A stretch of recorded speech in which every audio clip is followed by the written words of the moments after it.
Hello everyone, on the behalf of study IQ मैं आदित्य वैभव आप सबका स्वागत करता हूं।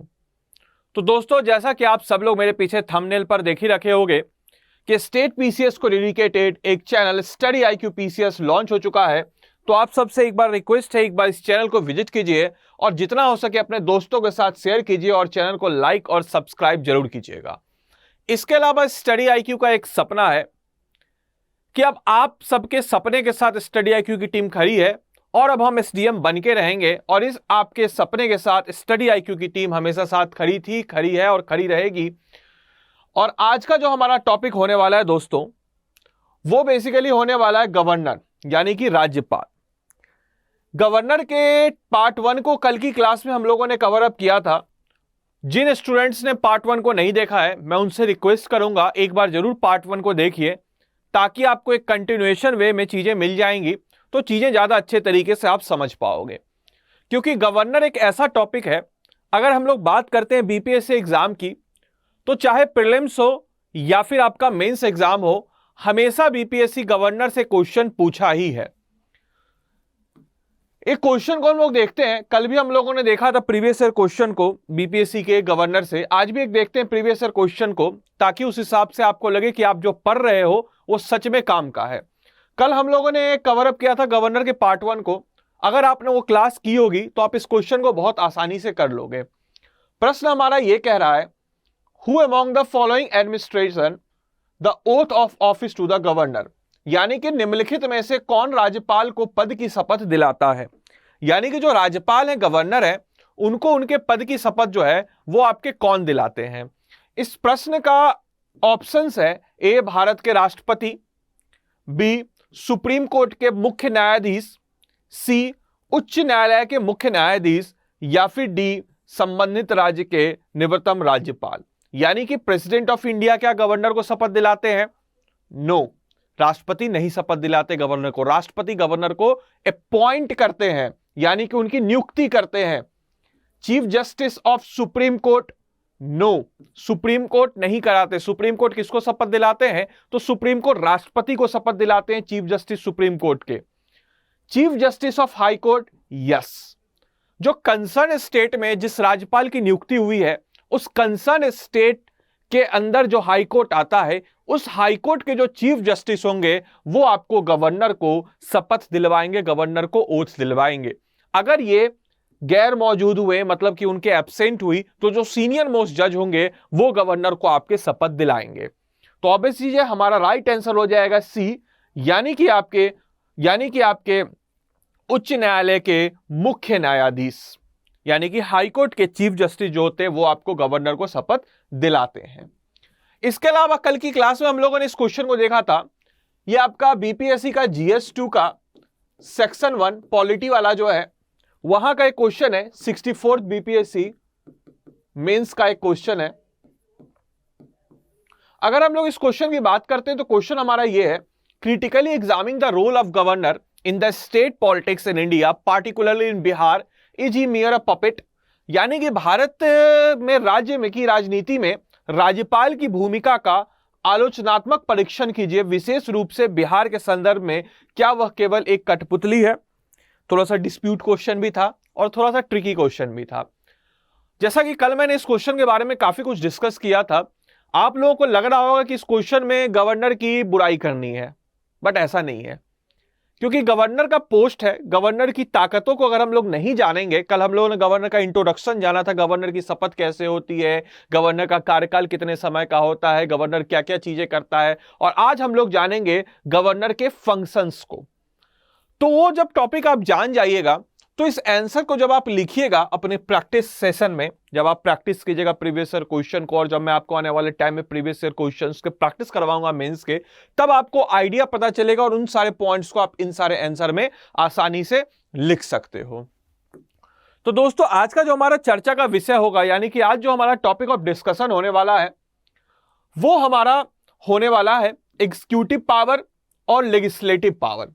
हालांकि अगर देखा जाए power and functions of governor की बात की जाए, राज्यपाल की शक्ति और कार्य की बात की जाए, तो आपके कार्यकारी शक्तियां, विधायिकी शक्तियां, वित्तीय शक्तियां, न्यायिक शक्तियां, जिसको हम लोग कहते हैं आपके executive power, legislative power, financial power और जुडिशियल पावर, लेकिन आज के इस क्लास में जो हमारा टॉपिक ऑफ डिस्कशन होगा वो होगा आपका एग्जीक्यूटिव पावर और लेजिस्लेटिव पावर, यानी कि कार्यकारी शक्तियां और विधायकी शक्तियां आपके गवर्नर की, और उसको हम लोग जानेंगे आज की इस क्लास में।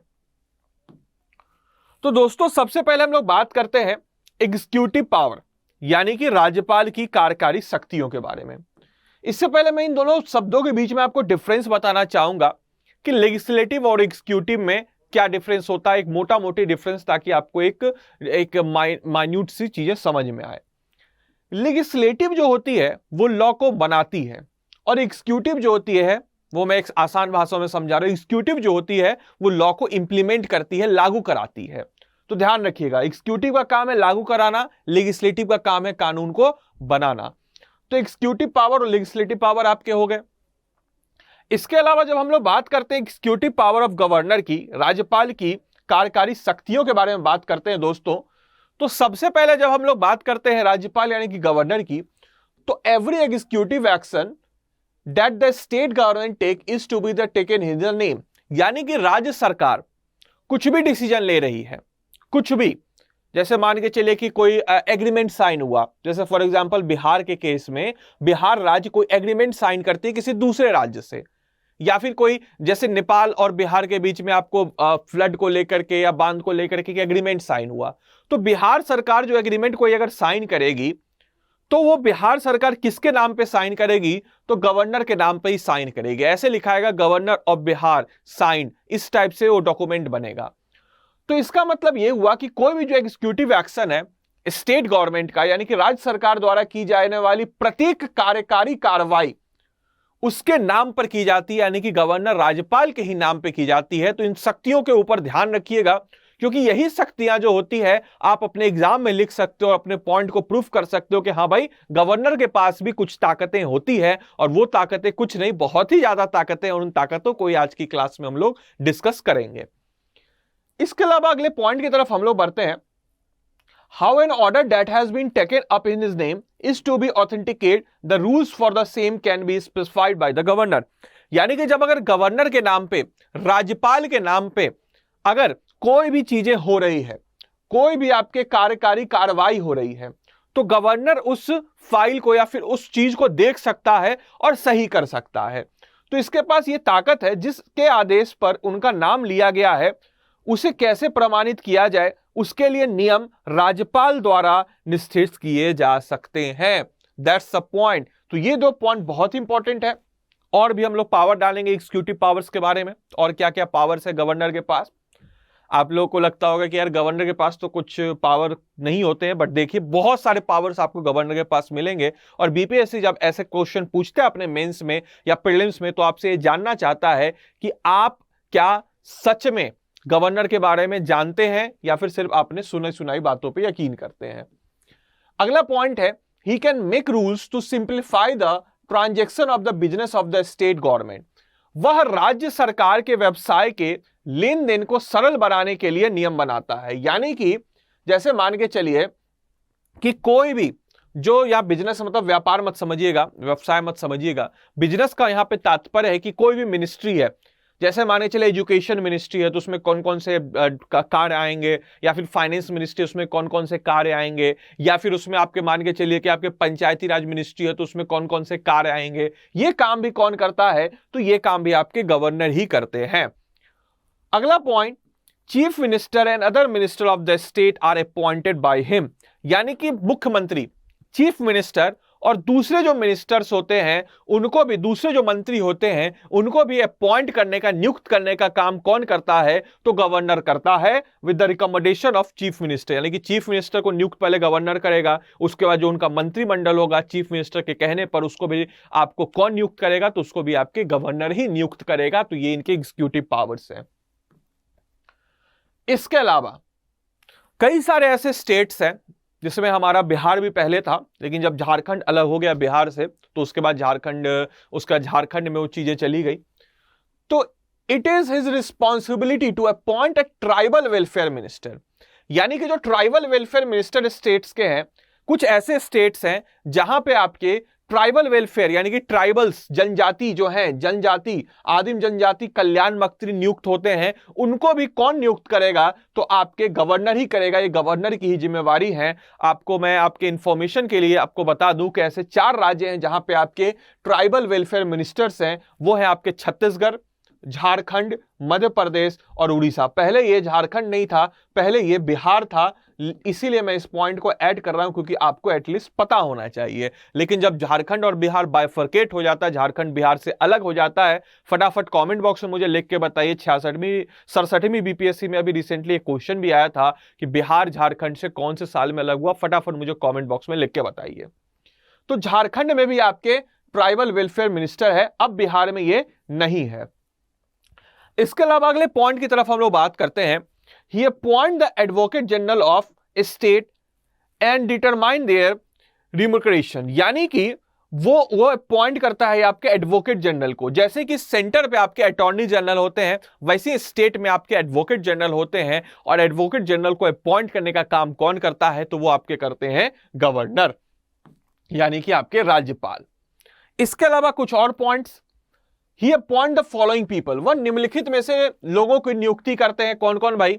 तो स्टेट इलेक्शन कमिश्नर, यानी कि भाई स्टेट इलेक्शन कमीशन, फटाफट मुझे कमेंट बॉक्स में लिख के बताइए कि स्टेट इलेक्शन कमीशन जो है वो आपके कौन कौन से चुनाव करवाता है। वैसे मैं आप लोग को बता दूं, ये आपके पंचायती लोकल बॉडीज की, गांव में पंचायती और शहर में म्युनिसिपैलिटी, ये 2 चुनाव आपके कराता है। तो इसके जो मेंबर होंगे, राज्य चुनाव आयुक्त यानी कि स्टेट इलेक्शन कमिश्नर जो होगा, उसको अपॉइंट करेगा कौन? तो आपके गवर्नर, राज्यपाल।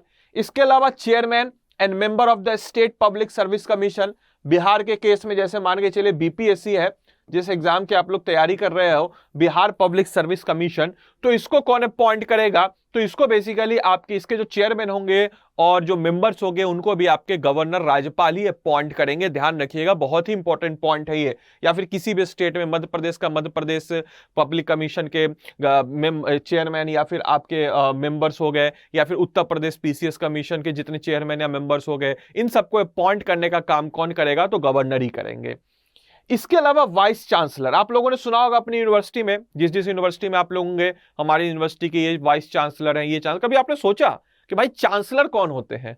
तो आप लोग को मैं बता देता हूं, किसी भी यूनिवर्सिटी के, स्टेट यूनिवर्सिटी के जो चांसलर होते हैं, स्टेट यूनिवर्सिटी की बात मैं कर रहा, तो स्टेट यूनिवर्सिटी के जो चांसलर होते हैं वो आपके होते हैं गवर्नर, और जो वाइस चांसलर होते हैं उसको आपके गवर्नर नियुक्त करते हैं। लेकिन वही जब आपके सेंट्रल यूनिवर्सिटी की बात आती है तो सेंट्रल यूनिवर्सिटी के चांसलर हो जाते हैं आपके प्रेसिडेंट, और वाइस चांसलर को नियुक्त करते हैं आपके प्रेसिडेंट। लेकिन स्टेट यूनिवर्सिटी के जो वाइस चांसलर होते हैं, जैसे कि मान के चले बिहार में बहुत सारी स्टेट यूनिवर्सिटी है, Patna university also state university, Mithila university है, बिहार यूनिवर्सिटी है। तो इस तरह के जो यूनिवर्सिटी के जो वाइस चांसलर होंगे, उन वाइस चांसलर को जो नियुक्त करेगा वो आपके करेगा गवर्नर, और जो चांसलर होते हैं वो आपके होते हैं गवर्नर, और नियुक्त जो करेंगे वाइस चांसलर को वो भी आपके करेगा गवर्नर ही करेगा। ध्यान रखिएगा, वो आपके अलग अलग होते हैं वाइस चांसलर, लेकिन चांसलर आपके गवर्नर होते हैं।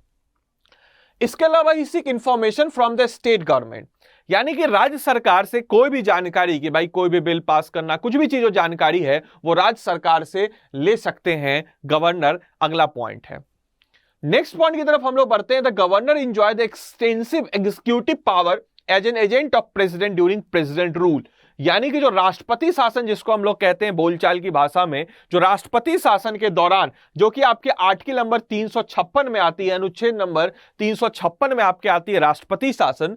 तो राष्ट्रपति शासन के दौरान जो ताकतें हैं वो आपके किसके पास आ जाती है? तो गवर्नर एंजॉय एक्सटेंसिव, यानी कि राज्य में राष्ट्रपति शासन के दौरान राज्यपाल को राष्ट्रपति के एजेंट के रूप में व्यापक कार्यकारी शक्तियां प्राप्त हो जाती है। और राष्ट्रपति शासन के दौरान जो राष्ट्रपति का एजेंट, यानी कि जो सेंटर का एजेंट होगा, वो आपके हो जाता है गवर्नर, और उसके पास ताकतें आ जाती है। तो ये भी इनकी है आपकी क्या भाई? तो एग्जीक्यूटिव पावर्स।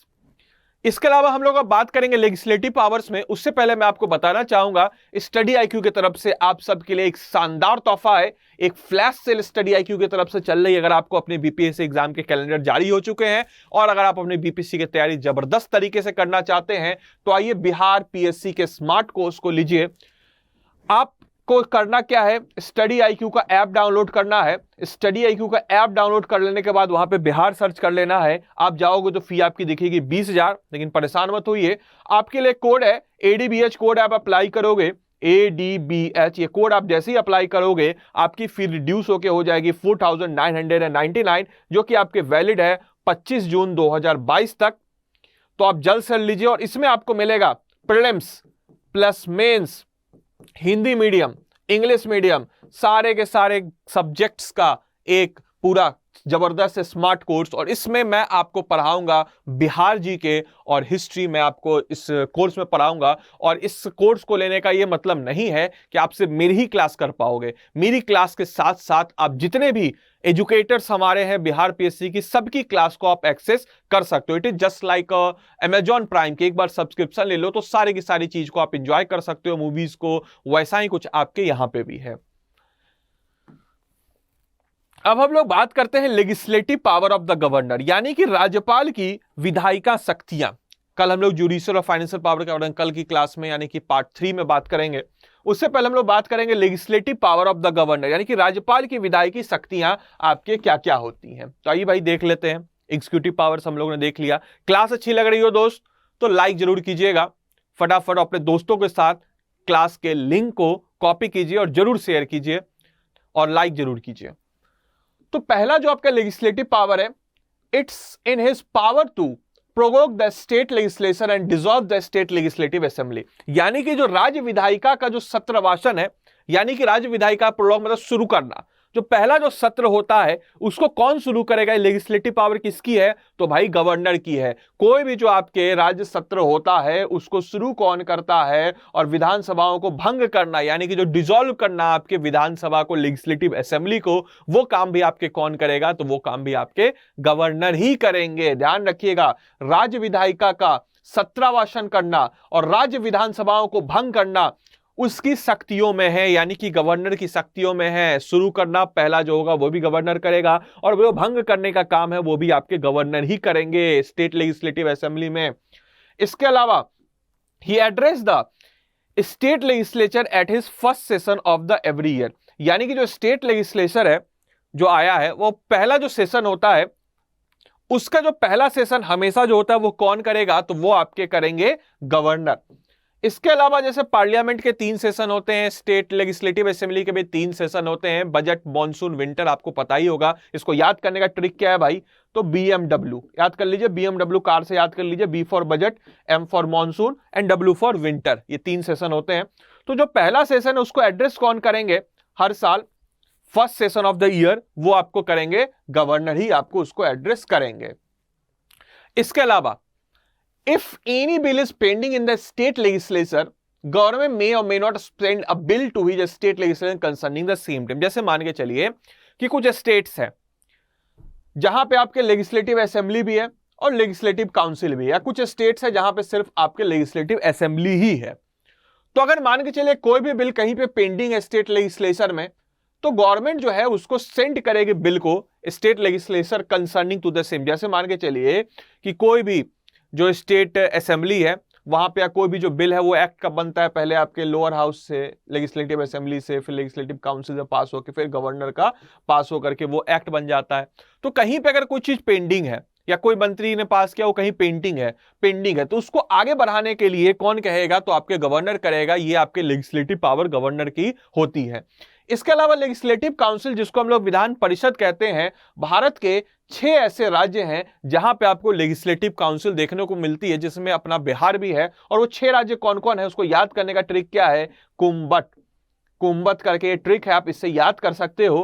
के फॉर दोस्तों Karnataka, U for Uttar Pradesh, M for Maharashtra, B for Bihar और A for Andhra Pradesh and T for Telangana. These 6 states have legislative assembly as well as legislative council. इन 6 राज्यों में आपको लेजिस्लेटिव असेंबली, विधानसभा और विधान परिषद दोनों देखने को मिल जाते हैं। इसके अलावा अगला point, if the speaker of legislative assembly is absent, अगर मान के चलिए कि लेजिस्लेटिव असेंबली चल रही, विधानसभा चल रही है, विधानसभा के जो स्पीकर है कौन है? अभी फटाफट कमेंट बॉक्स में लगाइए बिहार विधानसभा का स्पीकर। ये मैंने उनकी पिक्चर लगाई है, फटाफट आप लोग कमेंट बॉक्स में लिख के बताइए बिहार विधानसभा के स्पीकर कौन है। तो इन केस मान के चलिए कि लेजिस्लेटिव असेंबली के जो स्पीकर है वो एब्सेंट है और जो डिप्टी स्पीकर है वो भी एब्सेंट है, तो उस केस में गवर्नर के पास ये ताकत होती है कि वो आपको किसी भी पर्सन को अपॉइंट कर सके। Then the governor appoint a person to preside over the session, यानी कि जो सेशन है उसको प्रिसाइड करने के लिए, आगे बढ़ाने के लिए गवर्नर के पास ताकत है कि वो किसी को भी अपॉइंट करके सेशन को आगे बढ़ा सके। इसके अलावा as a president nominate 12 member in the Rajya Sabha, जैसे कि राज्यसभा में जो 12 मेंबर्स हैं उन 12 मेंबर्स को अपॉइंट करते हैं प्रेसिडेंट, ऑलराइट। वैसे ही जो स्टेट लेजिस्लेटिव काउंसिल है, ध्यान रखिएगा काउंसिल, तो काउंसिल जैसे आपके राज्यसभा का नंबर है वो तो भाई सेम है, कांस्टेंट है, यूनिफॉर्म है, एक ही है राज्यसभा पूरे भारतवर्ष में। लेकिन जो लेजिस्लेटिव काउंसिल है वो आपके 6 राज्यों में है, जैसा मैंने ऑलरेडी आपको बताया। जैसे कुंभत मैंने आपको ऑलरेडी बता दिया, इन 6 राज्यों में है। तो K for Karnataka, U for Uttar Pradesh, M for Maharashtra, B for Bihar, A for Andhra Pradesh and T for Telangana, इन 6 राज्यों में है।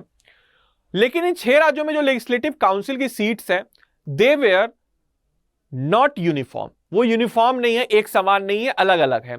इसीलिए कहा गया है कि governor appoint 1/6 of the total member of legislative council, यानी कि 1/6 जो होता है total member of legislative council. जैसे कि बिहार के लेजिस्लेटिव काउंसिल की हम लोग बात करते हैं तो बिहार में आपके 75 सीट्स है लेजिस्लेटिव काउंसिल में, तो इसका 1/6 कर दीजिए।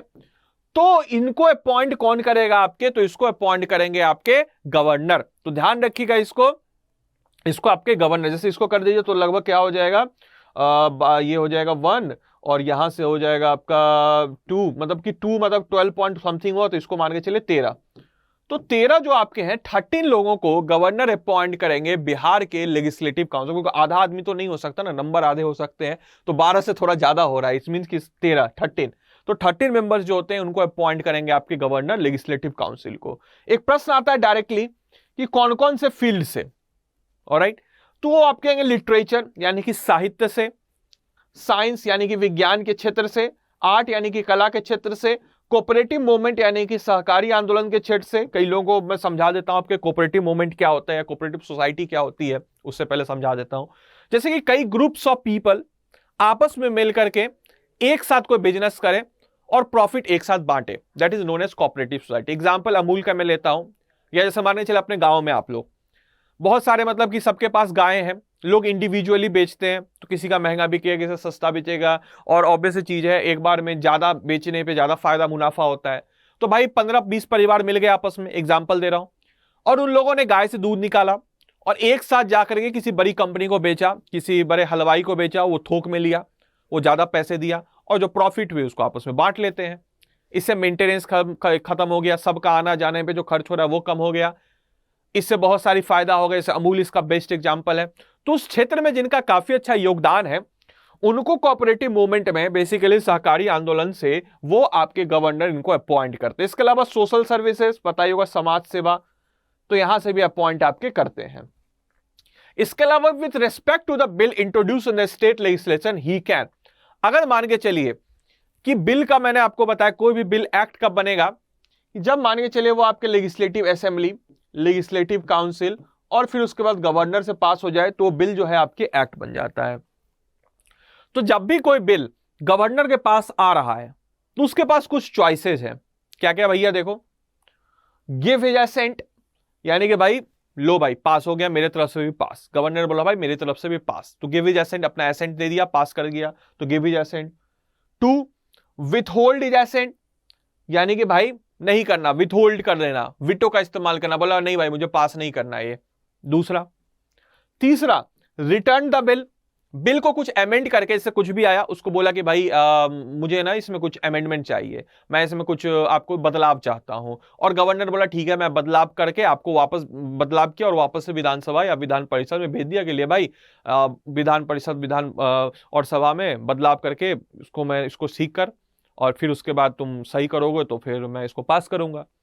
अब देखो हुआ क्या, यहां पे भी एक इफ एंड बट्स वाला यानी टर्म एंड कंडीशन है। अगर गवर्नर ने बोला कि ठीक है भाई कुछ बदलाव है, उस बदलाव को गवर्नर ने किया और वापस भेज दिया, राइट, तो जब उसने उसको वापस भेजा विधानसभा में, तो ये विधानसभा के ऊपर है कि वो उसको माने उस अमेंडमेंट को या ना माने। अगर वो मान लिया तो ठीक है, तो भाई गवर्नर बोला कि ठीक है बदल लो, तो उसको मान लिया। अगर ये नहीं मानता, बोला नहीं नहीं मुझे अपना पुराना वाला ही चाहिए, तो उस केस में वापस से गवर्नर के पास भेज दिया उसने कि भाई नहीं भाई मुझे पुराना वाला ही चाहिए। तो उस केस में गवर्नर को पास करना ही होगा, उसके ऊपर आपके ऑब्लिगेशन हो जाती है कि उस केस में जब रिटर्न करने के बाद वापस से आ जाए वही सेम चीज, तो उसको पास गवर्नर को करना ही होगा।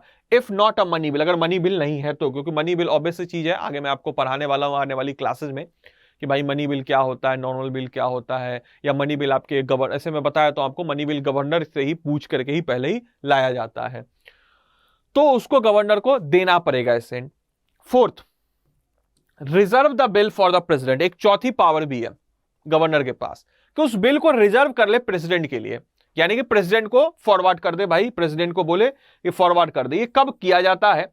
जब जो बिल इंट्रोड्यूस होता है in the state legislation endanger the position of state high court. अगर मानिए चले जो स्टेट हाई कोर्ट है उसकी ताकतों के साथ कोई छेड़छाड़ होता है, उसकी ताकतों को कम करने के लिए, उसकी ताकतों के ऊपर खतरा होता है स्टेट हाई कोर्ट के, तो जो गवर्नर है उस बिल को पास नहीं होने देता, वो सीधा किसको फॉरवर्ड करता है? तो आपके सीधा वो गवर्नर को फॉरवर्ड आपके करता है। बहुत ही इंपॉर्टेंट पॉइंट है। क्लास अच्छी लग रही हो लाइक जरूर कीजिएगा आप लोग। इसके अलावा governor can reserve the bill for the president consideration in the following case. कुछ ऐसे केसेज हैं जिसमें जो गवर्नर है वो आपको रिजर्व कर सकता है bill for the president consideration in the following case. कुछ केसेस में क्या क्या भाई देखो, when provision mention in the bill violets the constitution. ये कुछ ऐसे केसेस है जिसमें जो गवर्नर है वो बिल को अपने पास प्रेसिडेंट को बेसिकली भेज सकता है जब बिल में जो प्रस्तावना यानी कि जो कॉन्स्टिट्यूशन है, कॉन्स्टिट्यूशन के किसी चीज को वायलेट करे, यानी कि जो एंटी मतलब कॉन्स्टिट्यूशन है, कॉन्स्टिट्यूशन जो बनी हुई है इंडियन कॉन्स्टिट्यूशन, उसके किसी लॉ को वायलेट करे, यानी कि उसके किसी लॉ के खिलाफ हो, तो फिर वो बिल को डायरेक्टली वो प्रेसिडेंट के पास गवर्नर फॉरवर्ड कर देते हैं। Point number 2, when provision mention in the bill oppose directive principle of state policy, यानी कि जो डीपीएसपी है जिसको हम लोग कहते हैं डीपीएसपी है डायरेक्टिव प्रिंसिपल, जो आपके कल्याणकारी राज्य वेलफेयर स्टेट के लिए काम करता है। तो फटाफट आप लोग मुझे कमेंट बॉक्स में लिख के बताइए भाई कि directive principle of state policy आपके कौन से पार्ट में आती है। तो when provision mention in the bill oppose the directive principle, तो जब जो प्रोविजन है जो मेंशन है वो डायरेक्टिव प्रिंसिपल यानी कि जो आपके डायरेक्टिव प्रिंसिपल्स है उसको अपोज करती है, तो उस केस में भी गवर्नर जो है डायरेक्टली आपके प्रेसिडेंट को बोलता है कि भाई ये अपोज किया जाता है डायरेक्टिव प्रिंसिपल को, तो फिर आप इसको सही कीजिए, वो अपना फॉरवर्ड कर देता है। वैसे पार्ट्स मैं आपको बता देता हूं, एक ट्रिक भी बता देता हूं पार्ट्स को याद करने का। You can fly directly from US. देखिए U part 1 union territory, can see से हो गया सिटीजनशिप पार्ट 2, फ्लाई से हो गया, एफ से हो गया fundamental duties 3 fundamental rights 3rd part, 4 हो गया यानी कि चौथा पार्ट डायरेक्टिव प्रिंसिपल डी से, और एफ हो गया आपका 5वां पार्ट फंडामेंटल ड्यूटीज मतलब 4A, और 5वां हो गया आपका यूनियन, और 6ठा आपका हो गया स्टेट। तो ऐसे करके हम लोग याद कर सकते हैं। ये आपका 4A है।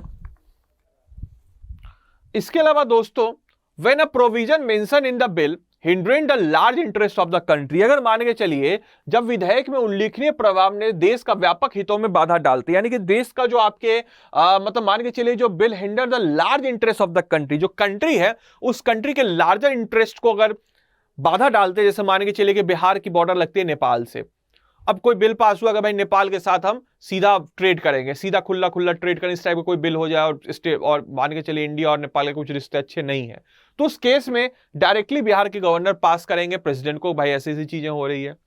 When provision mention in the bill concern the national importance, जैसे मान के चलिए कि नेशनल इंपॉर्टेंस कुछ है, कोई चीजें नेशनल इंपॉर्टेंस आ रही है, उसको कुछ चीजें वायलेट कर रही है, तो उस केस में भी जो गवर्नर है वो डायरेक्टली आपके बिल को भेजेंगे कहां पे, तो भाई आपके प्रेसिडेंट के पास। And when provision mention in the bill mention is acquisition of property that deals with the article number 31, ऐसी कोई भी चीज जो जब बिल में उल्लिखित प्रावधान संपत्ति के अधिग्रहण का उल्लेख करते हैं, जो कि आपका आर्टिकल नंबर 31A जो आपके अनुच्छेद नंबर 31A से संबंधित है, तो उस केस में भी जो ध्यान रखिएगा 31A बहुत ही इंपॉर्टेंट है, 31A इस केस से जो भी संबंधित होगी इस वाले बिल में भी गवर्नर जो है अपने बिल को प्रेसिडेंट के पास ही फॉरवर्ड करेगी।